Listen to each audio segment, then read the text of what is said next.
On va s'intéresser au corps en équilibre. Lorsque ça se produit, la somme de toutes les forces qui sont appliquées est automatiquement nulle. Prenons l'exemple d'une masse attachée à deux cordes. La masse exerce un poids, donc il y a une force qui est appliquée vers le bas, qui est due au poids, à la masse de l'objet en suspension. S'il n'y avait que cette force, l'objet va descendre vers le bas. Mais il y a deux forces qui gardent l'objet en équilibre. Ce sont des tensions sur la corde. Donc, il y a des tensions sur la corde. On peut appeler une d'elles T1 et l'autre T2.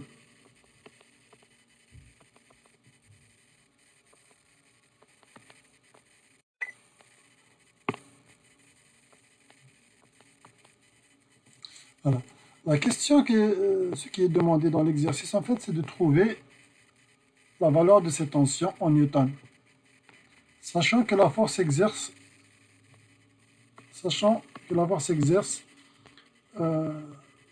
la masse exerce une force de 200 newtons vers le bas.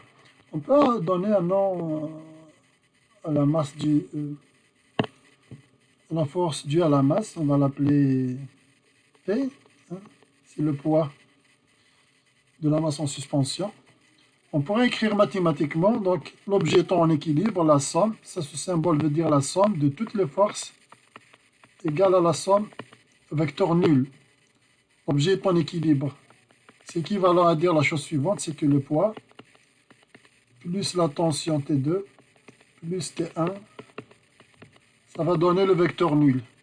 Ce qui est équivalent à dire que T1 plus T2 est égal au vecteur est égal à moins P. T1 plus T2 égal au vecteur moins P. Voici donc le vecteur moins P, qui est un vecteur opposé au vecteur P.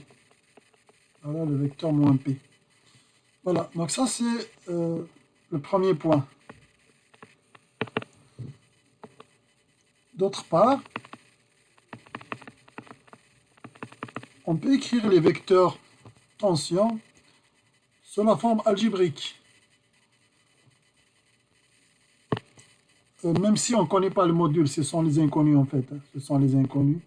Mais on connaît en revanche l'angle ici.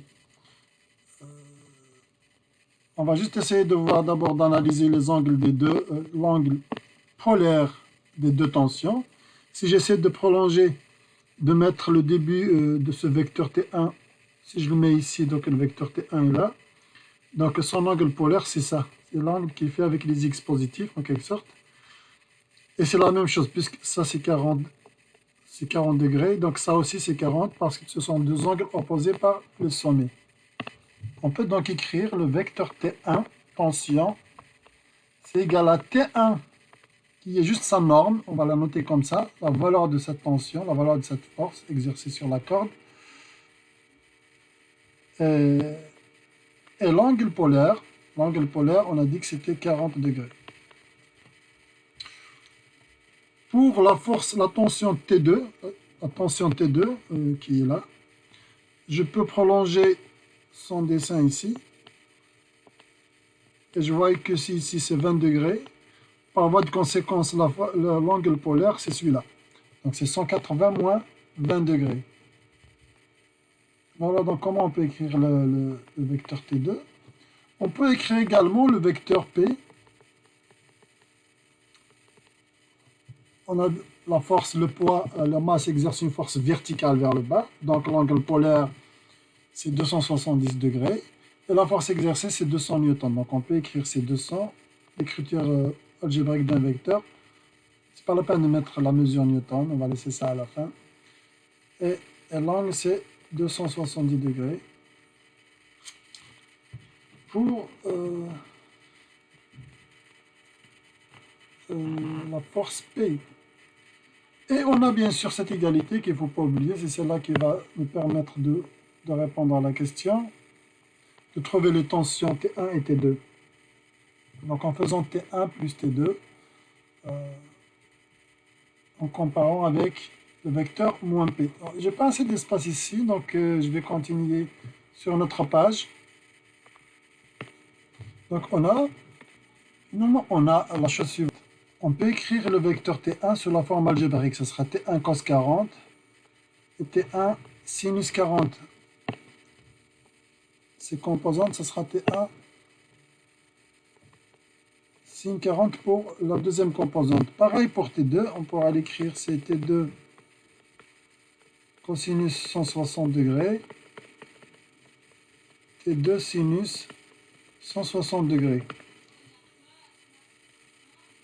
Et pour la force P, on pourra dire, donc P qu'on avait dit, c'est 200, et l'angle c'est 270 degrés, on pourra l'écrire, c'est 200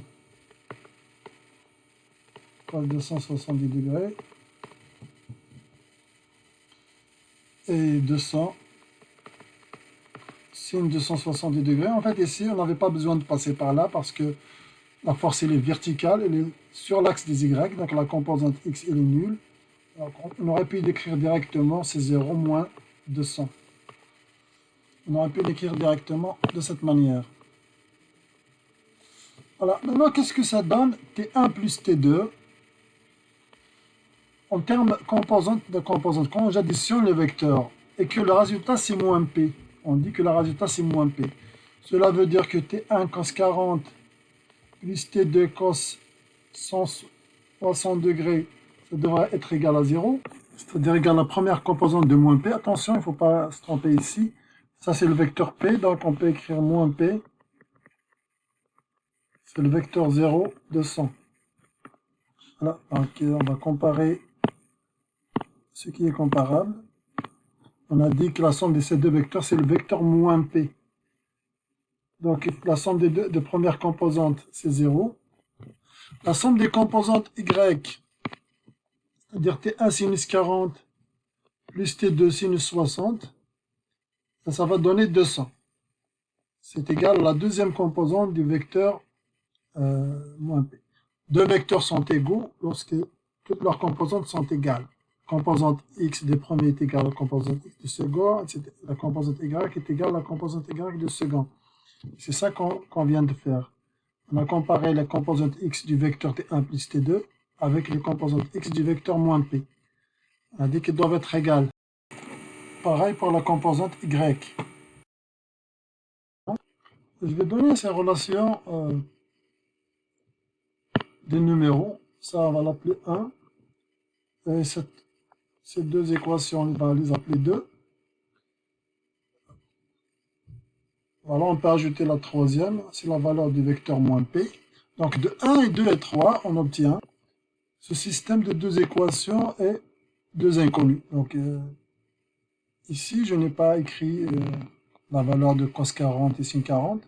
Donc je vais les remplacer maintenant avec leur valeur pour avoir vraiment dans ces deux équations que T1 et T2 comme inconnus. Ce qui donne ces deux équations qu'il faut résoudre. Donc vous avez la méthode de résolution des systèmes à deux équations à deux inconnus. Je ne vais pas m'attarder là-dessus, ce n'est pas l'objectif et l'objet de cette capsule. Donc je vais donner directement les solutions. Voilà les solutions approximativement. Donc T1 égale ça. On va mettre maintenant l'unité de mesure, Newton. Et c'est la réponse à l'exercice qui est demandé. Ce sont des valeurs approximatives, bien sûr, parce qu'on a approché, il y a pas mal d'imprécisions sur les calculs des cosinus et des sinus.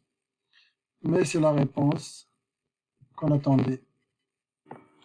On va parler maintenant de la notion de travail en physique. Le travail est lié à un déplacement. Donc si une force est appliquée à un corps qui se déplace, le travail est défini comme étant le produit scalaire du vecteur force et du vecteur déplacement. Donc un déplacement peut être représenté par un vecteur dont la norme c'est la distance parcourue et l'orientation c'est le sens de notre mouvement ou du mouvement de l'objet. Donc on a dans l'exemple 8.10 par exemple, on a un bloc qui est tiré avec une force de 200 newtons qui fait un angle de 30 degrés avec le sol. L'objet se déplace sur une distance de 10 mètres. La question, c'est trouver le travail effectué. Le travail, l'unité de mesure, c'est le joule. Donc, le travail effectué, c'est le produit scalaire de cette force avec ce déplacement. Donc, le travail, c'est force multipliée par D, multiplication produit scalaire de deux vecteurs, ça donne un scalaire. C'est la valeur du travail effectué. Donc, du point de vue géométrique, j'ai déjà expliqué ça dans une capsule, la notion du produit scalaire, comment on l'obtient. Donc, la norme de F fois la norme D, cosinus de l'angle entre les deux vecteurs. Ça donne la norme de F, c'est 200 newtons. La norme de D, c'est 10 mètres. Et cos de 30, c'est racine 3 sur 2, ce qui donne 1732,21 joules. Donc, l'unité de mesure du travail, 1732,1. Je pense que c'est 0,1 ici.